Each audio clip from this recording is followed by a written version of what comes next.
नमस्कार दोस्तों, स्वागत है आपका आज की वीडियो में। मेरा नाम है आशीष और आज हम जो कहानी सुनने वाले हैं उस कहानी का शीर्षक है बंदर और लकड़ी का खूंटा। कहानी कुछ इस प्रकार है। शहर से कुछ दूर ही एक मंदिर का निर्माण कार्य चल रहा था।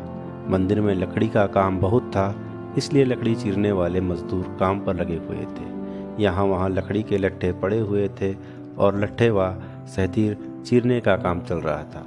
सारे मजदूरों को दोपहर का भोजन करने के लिए शहर जाना पड़ता था, इसलिए दोपहर के समय 1 घंटे तक वहाँ कोई नहीं होता था। एक दिन खाने का समय हुआ तो सारे मजदूर काम छोड़कर चल दिए। एक लट्ठा आधा चीरा हुआ था। आधे चीरे लट्ठे में मजदूर लकड़ी की कील फंसाकर चले गए। ऐसा करने से दोबारा आरी फंसाने में आसानी रहती है। तभी वहाँ उछलता कूदता एक बंदरों का दल आया। उनमें एक शरारती बंदर भी था जो बिना मतलब चीज़ों से छेड़छाड़ करता रहता था। पंगे लेना उसकी आदत थी।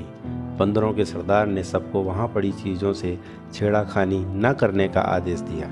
सारे बंदर पेड़ों की ओर चल दिए, पर वह शैतान बंदर सबकी नज़र बचाकर पीछे रह गया और लगा अड़ंगेबाजी करने।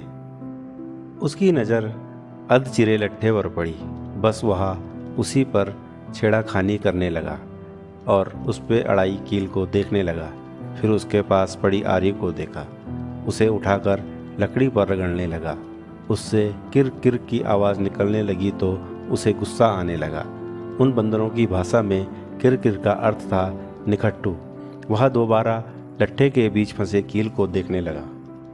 उसके दिमाग में शरारत सूझने लगी कि अगर फट्टे पे फंसी कील को निकाल दिया जाए तो क्या होगा। अब वह उस पर अपनी जोर आजमाइश करने लगा। कील बहुत मजबूती से जकड़ा हुआ था, इसलिए वह हिल नहीं रहा था। उसने बहुत कोशिश की, बहुत हिलाया। कील जोर लगाने के कारण खिसकने लगी। बंदर अपनी शक्ति पर बहुत खुश हुआ। वह जोर जोर से खौं खौं करता कील सरकाने लगा। इस धीमा मुश्ती के बीच बंदर की पूंछ 2 पट्टों के बीच में आ गई, जिसका उसे पता ही नहीं लगा। बंदर ने उत्साहित होकर एक जोरदार झटका मारा और जैसे ही कील बाहर खींची, लट्ठे के 2 चिरे भाग फटाक से क्लिप की तरह जुड़ गए और बीच में बंदर की पूंछ फंस गई। बंदर चिल्ला उठा। तभी सभी मजदूर वहां लौटे। उन्हें देखते ही बंदर ने भागने के लिए जोर लगाया तो उसकी पूंछ भी टूट गई। वह चीखता हुआ टूटी हुई पूंछ को लेकर वहां से भाग गया। इसीलिए कहते हैं कि जिस चीज़ के बारे में पूर्ण जानकारी ना हो उसके साथ छेड़ाखानी नहीं करनी चाहिए, अन्यथा नुकसान ही उठाना पड़ता है। तो दोस्तों, आपको आज की कहानी कैसी लगी कमेंट करके ज़रूर बताना। अगर कहानी अच्छी लगी हो तो वीडियो को एक लाइक ज़रूर करें।